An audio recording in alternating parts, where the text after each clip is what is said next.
Débora, a gente vai já com imagens de Brasília, o senador Flávio Bolsonaro, o senador Rogério Marinho, depois, o líder do PL na Câmara, Sóstenes Cavalcante. Vamos ouvir o que eles estão dizendo depois da reunião do PL com advogados do ex-presidente Jair Bolsonaro. Uma reunião muito importante para redirecionar a oposição no Congresso Nacional e saímos daqui com a voz uníssona que o nosso objetivo único a partir desse momento é a aprovação do projeto de lei de anistia na Câmara dos Deputados e tendo êxito na sequência, obviamente, no Senado Federal.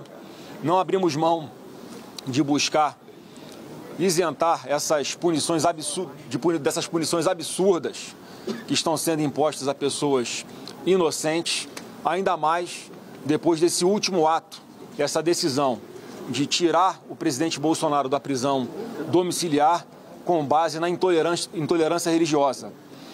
Eu fiz um chamado para orar pelo presidente Bolsonaro, pela sua saúde, por justiça e de uma forma mirabolante.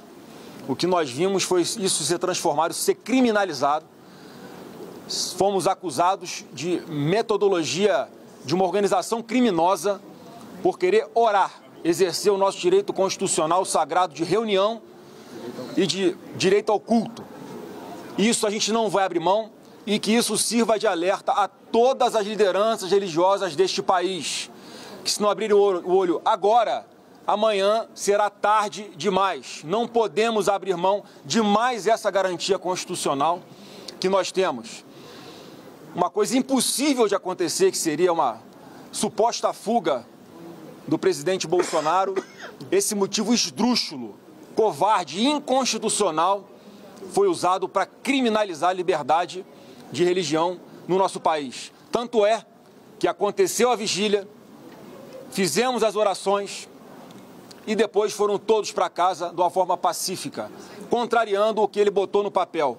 Porque na cabeça dele, eu acho que ele nos mede pela sua régua, ele entendeu que isso seria um primeiro momento para começarmos a mobilizar acampamentos e permanência de pessoas nas ruas, em especial próxima à residência do presidente Bolsonaro, o que nunca passou pela nossa cabeça, mas ele entendeu que ele tem um poder, parece, muito sobrenatural, de saber o que vai acontecer no futuro. Errou mais essa previsão, porque nós nunca tivemos a intenção de fazer nenhum tumulto próximo ao condomínio do presidente Bolsonaro, mas sim orar, porque nós acreditamos, vamos buscar força na nossa fé para atravessar esse momento difícil.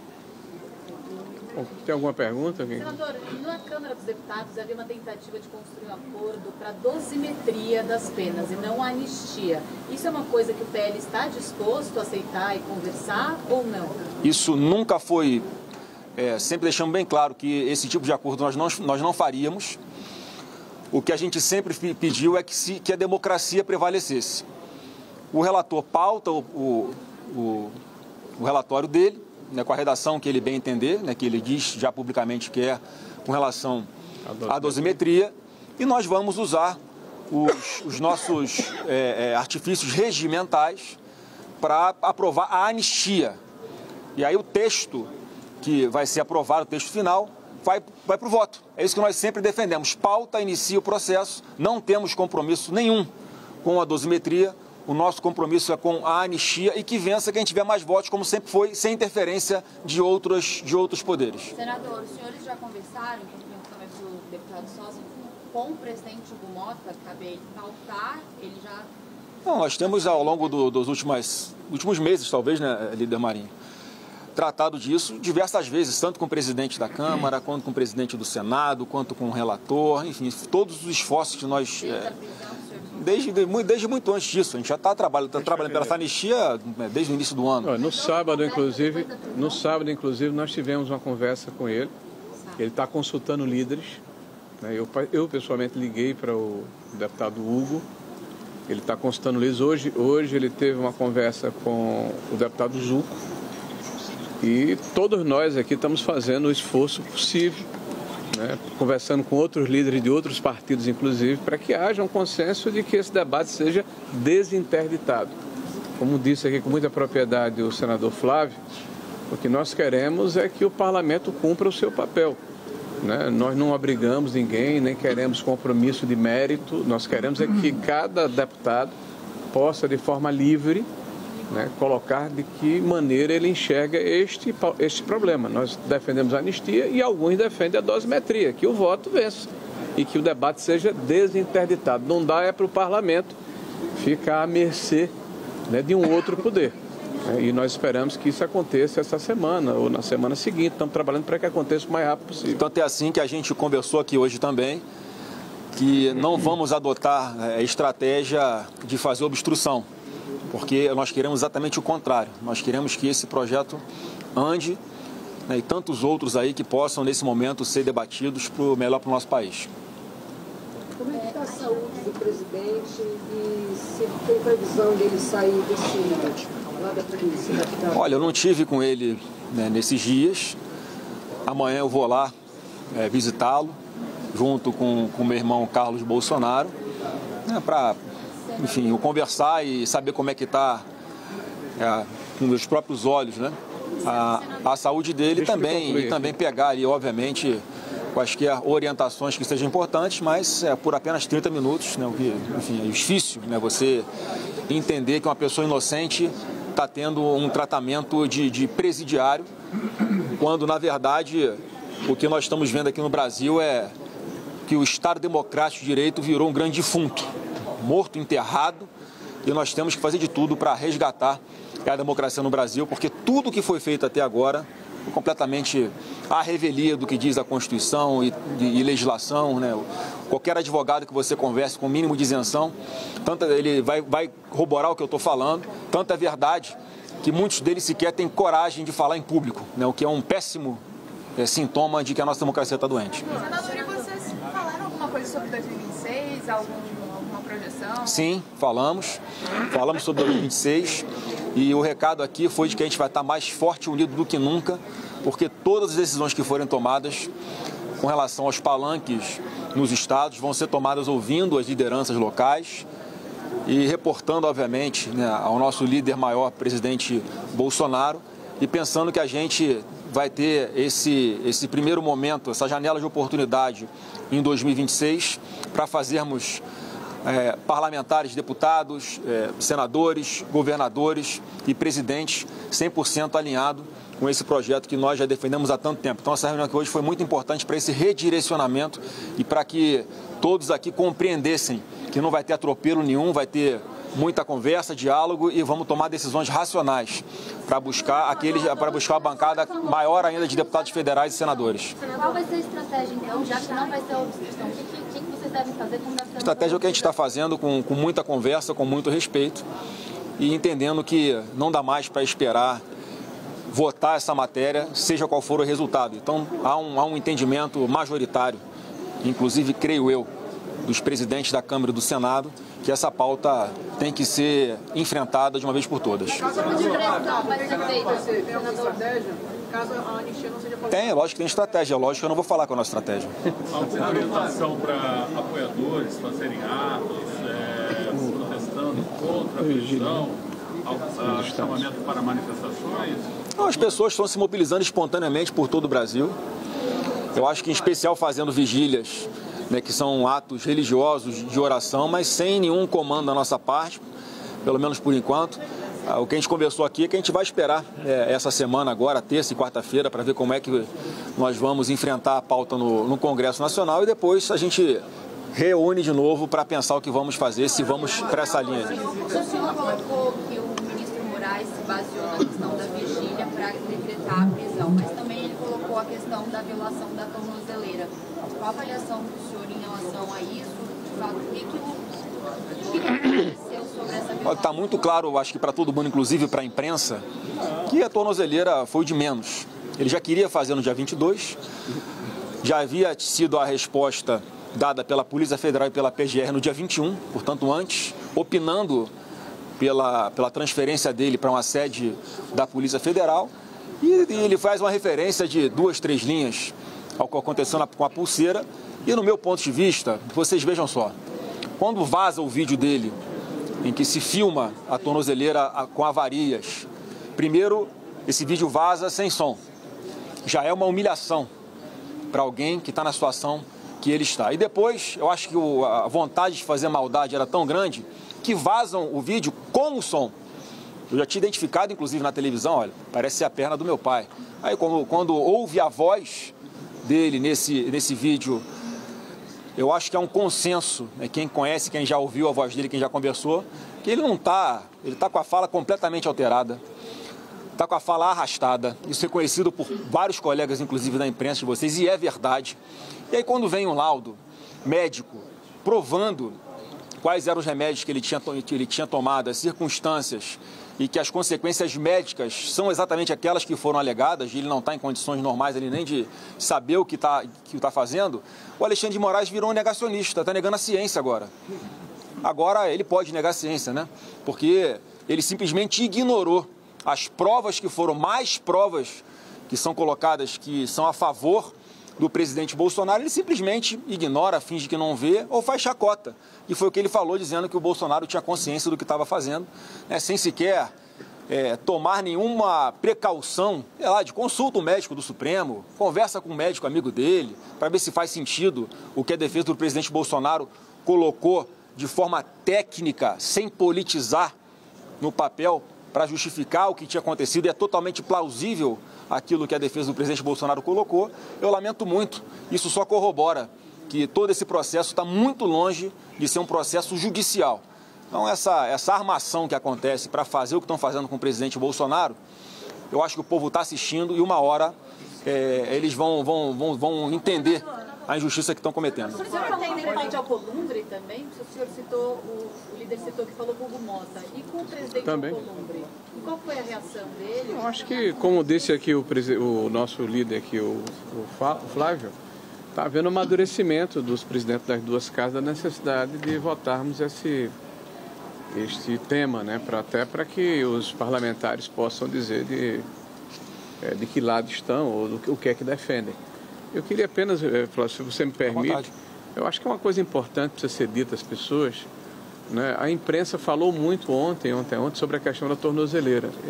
Eu tenho certeza que a imprensa leu a decisão do ministro Alexandre de Moraes. São 17 páginas. Dessas 17 páginas tem um parágrafo sobre a tornozeleira. Um parágrafo.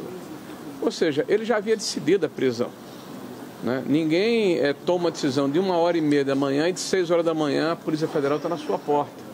Existem 170 mil tornozelados no Brasil, pessoas que usam tornozeleira eletrônica. Eu desconheço qualquer um deles que tenha 24 horas de vigilância por câmeras e uma guarnição da Polícia Federal na frente da sua casa e outra atrás da sua casa. Nenhum tornozelado tem, inclusive drones.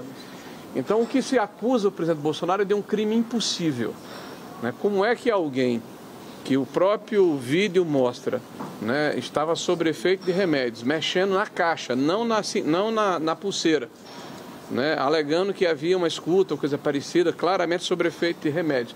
Essa pessoa com mais de 70 anos, vigiado pela Polícia Federal de um lado e do outro, estava se dispondo a fugir e lembrar que as medidas cautelares que foram impostas foi num outro processo, um inquérito contra o filho Eduardo Bolsonaro. E quando o Ministério Público faz a denúncia, não denunciou o presidente Bolsonaro. E mesmo assim, o ministro Alexandre de Moraes não levantou essas cautelares. Não transitou em julgado o pretenso golpe de Estado, que na verdade nós acreditamos que não aconteceu. Mas mesmo assim não transitou em julgado. E o pior, dentro da sentença, dentro da decisão do ministro Bolsonaro, do ministro Alexandre, ele coloca em vários momentos que a reação dos filhos é patética. Patética é você considerar injusta a condenação do seu pai, ou nós considerarmos injusta a condenação do presidente Bolsonaro, num processo em que claramente a vítima é o juiz, né? Em que não há, na nossa opinião, devido processo legal, em que, pela primeira vez, um ex-presidente da República é julgado diretamente numa turma do Supremo Tribunal Federal, na contramão da jurisprudência que ocorria anteriormente. E essa mudança do foro acontece em março de 2025, quando a ação contra ele foi feita em fevereiro, a denúncia foi feita em fevereiro de 2025 pelo PGR. Por isso que nós votamos contra o PGR, que o PGR, inclusive, entrou com a ação contra o presidente sem a legitimidade da extensão do foro que não havia ainda sido decidida pelo Pleno do Supremo Tribunal Federal. Então, há uma série de problemas que precisam ser levados em consideração. Então, quando se diz que o presidente Bolsonaro está preso de forma injusta, não é só isso, ele está sendo, inclusive, censurado de forma injusta. Há mais de 100 dias se impede que ele fale, se impede que ele se comunique com as pessoas. E agora se antecipa uma pena de prisão, certamente por uma questão que não tem muito a ver com a questão da justiça. Só outro ponto sobre a tornozeleira rapidinho aqui. Olha só, é uma coisa tão lógica, gente. A central lá de monitoramento é avisada que alguém está mexendo na tornozeleira. Eles chegam em casa, Bolsonaro está onde? Dormindo. Dentro de casa, trocam a tornozeleira dele e ele faz o quê? Volta a dormir. Alguém que quer fugir tem esse comportamento? Pelo amor de Deus, é uma forçação de barra sem tamanho. Vocês falam sobre estratégias, isso passa também de organizar a estratégia da oposição. Os senhores discutiram alguma coisa sobre a sabatina do Jorge Messias para a vaga do STF? Se há algum posicionamento da oposição nesse momento? Nós estamos no mesmo lugar que sempre estivemos. Nós somos contra o fato de que o presidente da República indique um advogado seu, um amigo seu. Nós queremos que a coerência do presidente Lula ela seja preservada, uma vez que ele não está muito preocupado com isso, nós estamos. Porque por ocasião do debate eleitoral ele disse claramente que não ia indicar nem amigo nem advogado. Mas parece que ele não está muito preocupado com a coerência dele. Nós estamos no mesmo lugar. Claro que nós vamos votar contra a indicação do Jorge Messias. Nós aqui da oposição. Você tem que perguntar aos outros que fazem parte do Senado qual é a posição deles. Senador, nós temos aí 2 escândalos, 3 anos, vamos falar, INSS, o Banco Master, e de repente o Banco Prêmio Presidente. O senhor não acha que isso tem alguma coisa a ver para abafar essa situação? Pois é, eu acho que é importante que nós tenhamos a consciência de que o Brasil, na época do PT, e é um DNA do partido, está voltando com as mesmas práticas, normalmente com os mesmos personagens, e nós sabemos qual é o final dessa história, né? Se gastar sem se preocupar com o que se arrecada, se aparelhar a máquina pública, os escândalos recorrentes. Então nós esperamos que a própria imprensa e a sociedade se debrucem sobre esses temas que de repente deixaram de ter a atenção da imprensa, né? E escândalos do vulto da questão do roubo de 8 milhões de aposentados, né? A questão ligada ao Banco Master, que sem dúvida nenhuma tem desdobramentos aí com vários personagens importantes da República. E eu acho que, em algum momento, isso tem que voltar à tona. Somado com a questão dos Correios, né, que isso é um escândalo de proporções gigantescas. Aliás, este governo tem se notabilizado por sempre se superar, né, e o pior que se supera da pior forma possível, com um escândalo recorrente depois do outro. Além da anistia, os senhores também vão se debruçar para tentar o impeachment do ministro Alexandre de Moraes? Isso já saiu de pauta e o foco será a anistia? Não, um passo de cada vez. A gente está tratando da anistia, estamos com foco na anistia.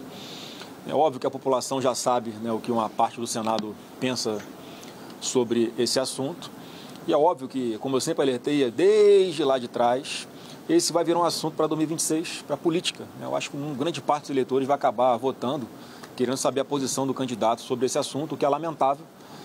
Lamentável porque eu não sei até quando haverá essa espécie de procuração que é dada, né, por uma parte ao Alexandre de Moraes, para ele continuar fazendo o que está fazendo. Isso tem que ter um limite em algum momento, né? E se a gente agora tem essa cabeça, esse foco, que o nosso objetivo único agora é a anistia.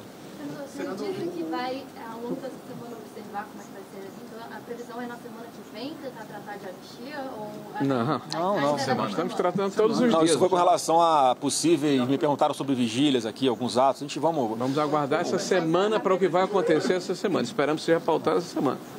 Aí a gente volta para avaliar. Já nessa semana, então. Estamos trabalhando para isso. Mas é o projeto de pauta de amanhã, na reunião de líderes de amanhã? Provavelmente o nosso líder sócio vai estar presente juntamente com o líder Zucco, né? É só a pauta que nós temos desde fevereiro. E os senhores alinharam alguma estratégia nas redes sociais, algum tipo de pressão nesse sentido, visando ali também pressionar os presidentes das duas casas? Como é que... Isso aí, assim, estamos fazendo a nossa parte, como sempre foi. A população, graças a Deus, nós temos ainda a internet parcialmente livre e a população se manifesta da forma que bem entender, não precisa de direcionamento nenhum da nossa parte. E, mais uma vez, gente, é óbvio que estratégias nossas, o que a gente vai fazer, como vai fazer, a gente não vai ficar falando em público aqui. Foi uma coisa que eu conversei, inclusive, lá dentro com todo mundo. É um assunto que a gente tem que tratar com muito mais atenção para que, obviamente, quem tem os interesses contrários ao nosso não fica alerta de nada. Só uma questão aqui em relação a essa pergunta, e ajudando aqui o nosso líder. A preocupação é que toda cobrança, que é absolutamente normal e republicana, ela seja feita com respeito, né? Ninguém propõe desqualificação de ninguém. Tá? Vocês já falaram com o Paulinho da Força sobre o texto? Olha, ele chegou a me mandar mensagem, falei com ele nos últimos dias. Hoje eu ainda não conversei com ele, mas ele tem se mostrado pelo menos uma pessoa que dá ali alguma satisfação, mostra de uma forma bastante transparente qual é a posição dele, e isso na política é fundamental. O que nós queremos é que seja pautado. É isso. Como foi a participação da ex-primeira-dama na reunião? Ela esteve com o ex-presidente, ela passou alguma mensagem dele para essa reunião, ela falou alguma coisa sobre isso? Ela deu o depoimento dela de esposa, de sofrimento ali que está sendo para todos nós, né? Isso não é novidade para ninguém, falando da rotina dela, de ter ali que preparar as coisas, de ir lá, de dar um carinho, a preocupação dela com relação à saúde dele, porque ela fez o relato dela que em várias noites a preocupação dela era o presidente Bolsonaro em função ali dos soluços broncoaspirar, enfim, que venha do estômago dele. Isso todo mundo sabe que gera complicações, inclusive podendo ser fatais, e ele está lá agora sozinho, sem ter ela ali para em algum momento mexer nele, arrumar ele numa posição na cama para evitar que aconteça isso. Essa é uma preocupação grande dela, que não parece ser a do relator, né, que está impondo de uma forma tão severa e cruel e ilegal e inconstitucional. Parece que a preocupação com a saúde do presidente Bolsonaro não existe. Então ela manifestou aqui muito a preocupação dela com essa parte em especial. E a alimentação e atendimento médico ali, como é que está, senador?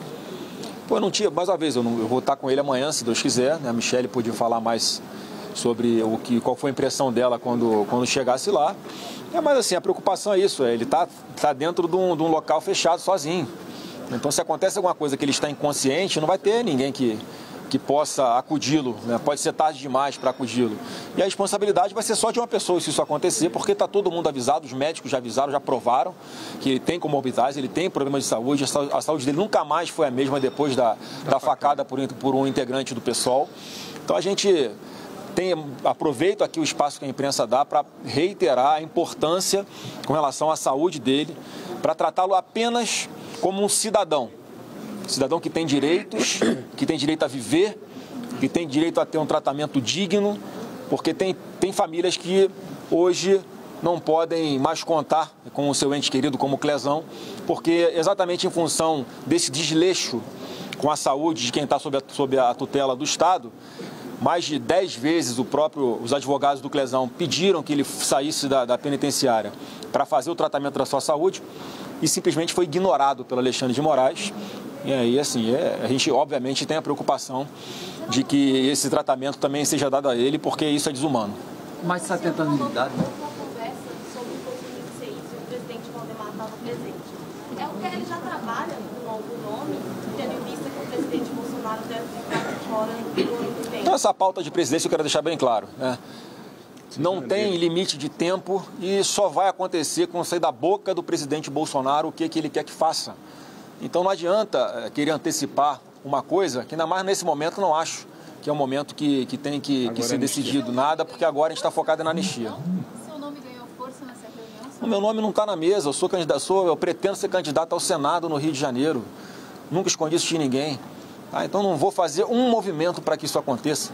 O nosso problema é maravilhoso. Tem vários candidatos que estão competitivos, preparados para, caso não possa ser o presidente Bolsonaro, assumirem essa missão depois que ouvirmos da boca do presidente Bolsonaro, no momento que ele entender melhor. Aí eu não tenho dúvida que a gente vai para uma eleição muito forte de 2026. Mas caso ok? o PL já não trabalha com a possibilidade? Não. Cremos ainda? Não. Bora. Pessoal, vamos fazer uma pergunta. Obrigado aí, boa tarde para todo mundo. Boa tarde. Obrigado. Bom, então vocês acompanharam essa entrevista coletiva do senador Flávio Bolsonaro, acompanhado de outras lideranças também do PL, essa coletiva na porta do Partido Liberal, que é o partido de Jair Bolsonaro.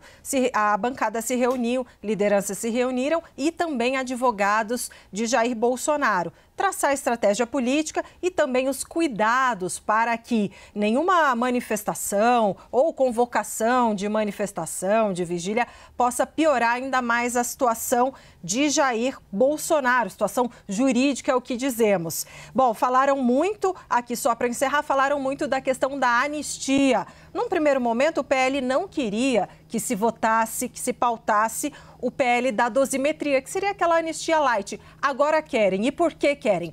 Quando pautar, se o presidente da Câmara, Hugo Motto, pautar a anistia light, o PL da dosimetria, o líder do PL apresenta um destaque de prioridade, prevendo, então, a anistia ampla, geral e restrita desde 2019. Agora, então, o PL quer que paute. A seguir, cenas dos próximos capítulos.